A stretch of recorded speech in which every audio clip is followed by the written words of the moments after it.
Yes, ndabashimiye bakunzi ba Kigali Live TV aho muherereye hose. Reka mbahe ikaze muri aya makuru tugiye kuba tugarukaho ibikomeje kugenda bivugwa ku mbuga nkoranyambaga, cyane cyane abantu benshi bakomeje kumirwa. Abantu benshi ntabwo bari kwiyumvisha uburyo ki Vestina byarangiye yakoze umurenge. Byatunguye abantu benshi, ariko nanone ikintu kiri kubatungura cyane kuvuga ati uyu mwana wo mu 2003 ni gute mu byukuri ashatse umugabo cyangwa se akoze umurenge, mu gihe hari abandi benshi, hari abakobwa benshi b'inkumi rwose muri Kigali usanga bafite na 36 na 40 baraheze iwabo, cyangwa se bavuga ngo byandi bavuga ngo umuntu yaragumiwe.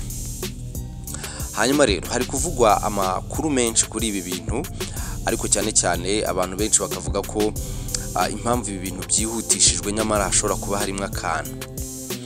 Abantu benshi bari kuvuga ko Vestina ashobora kuba yaratwite. Ese koko nibyo?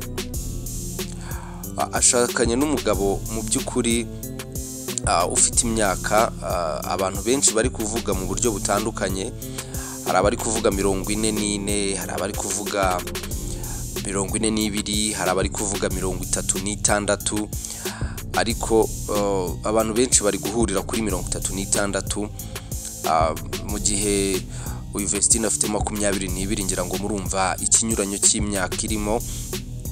Abenshi rero nkabona batangiye kugaya manager wa Vestina na Dorcas, ari we munyamakuru bita Irene Murindahabi, bavuga ko ashobora kuba ameze nk'uwamugurishije.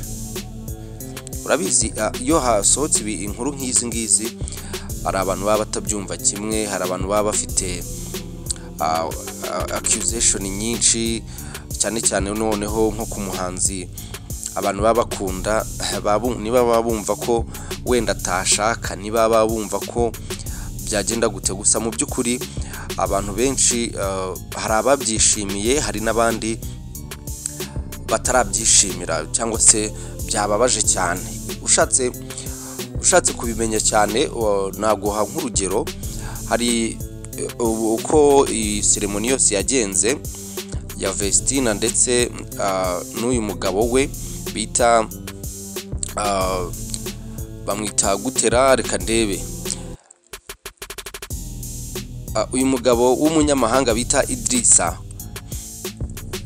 umvaga ko n'ubundi avuga n'igifaransa, ni umunyamahanga nk'uko abantu benshi bari kubigarukaho. Ukurikije noneho wenda mbere yuko ninjira muri video nyirizina, video y'ubu bukwe, reka tubanze turebere hamwe ibyanditswe n'ikinyamakuru gikorera hano mu Rwanda, aho ngo umuririmbyi Ishimwe Vestina uririmbana n'umuvandimwe we Kamikazi Dorcas yashyize hanze amafoto agaragaza ibihe byaranze isezerano rye imbere y'amategeko, ndetse n'uyu mugabo Oderaogo Idrissa.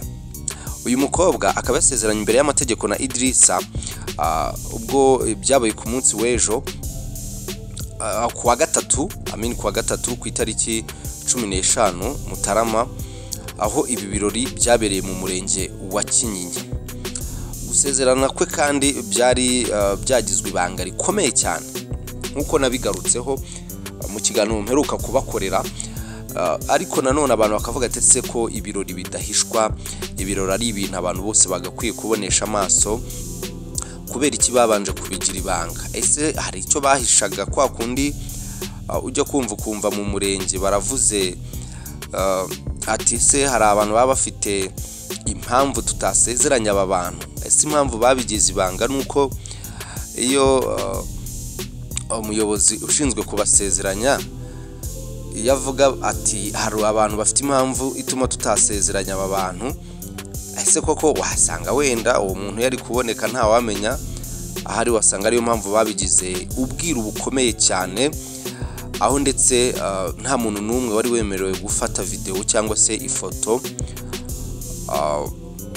N'uwabigeragezaga telefone ye ntabwo yamenyaga hiciye, kugira ngo bari bashyizeho abantu bashinzwe kureba neza ko nta muntu uri gufata amafoto cyangwa se video, mu gihe ibijyanye no gufata video n'amafoto bari babishinje abantu, hari abantu nyine babishinzwe. Iyo urebye cyane nko mu bandi basitari mu bindi byamamare, hari abantu bagiye bakora ubukwe ariko ugasanga yewe batumiye n'itangazamakuru. Nagwa nk'urugero nko mu bukwe bwa Kiramani, ngira ngo ubukwe bwa Kiramani mwabonye ko rwose yahaye kariba abantu bose, yaba itangazamakuru, yaba aba influencers bagiye batandukanye bamwifotorezaho, hari abahanzi wabonaga ko ari ibintu biryoshye rwose. Nutatashye ubwo bukwe wabonaga ko n'ubundi asa nk'uri kubikurikirana live, bitewe nuko abenshi mu bagiyeyo babaga bari kugaragaza ibiri kuhabera direct. Ariko nanone bikaza kuzamo akantu kuri ibi bintu bya Vestina n'uyu mugabo we, uburyo byagizwe ubwiru cyane, ndetse nta n'umuntu n'umwe wari wemerewe kwifotoreza kuri abo bageni kugeza ibi birori byose birangiye. Nubwo bavuga ngo ntawe utwika inzu ngahisha umwotsi, hari abantu batangiye kubibreakingamo amakuru bavuga ati nyamara uyu mukobwa Vestina agiye kujya mu murenge, uyu mukobwa Vestina agiye kujya mu murenge. Bamwe bakavuga ati ni baba paparazi baba bavuga inkuru batazi, abandi bakavuga bati ese koko nibyo.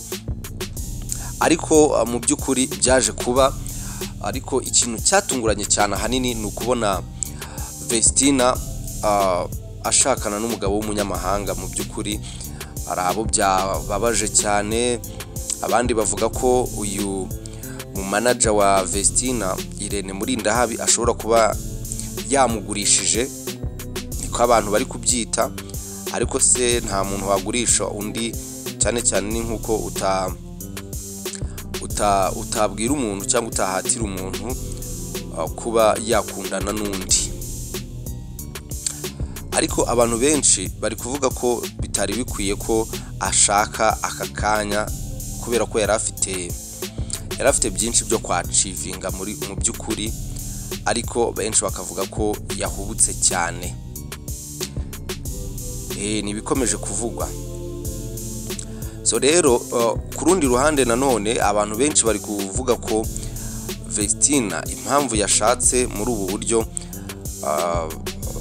yashakanye n'uyu munyamahanga, bakavuga ko uyu munyamahanga ashobora kuba bari basanzwe bafitanye umubano, ndetse bakaza kugira uko bigenza, bikaza kurangira uyu mugabo amuteye inda. Ibikomeje kuvugwa, ari naho abenshi bari guhera bavuga ati muri ya ndirimbo baherutse gukora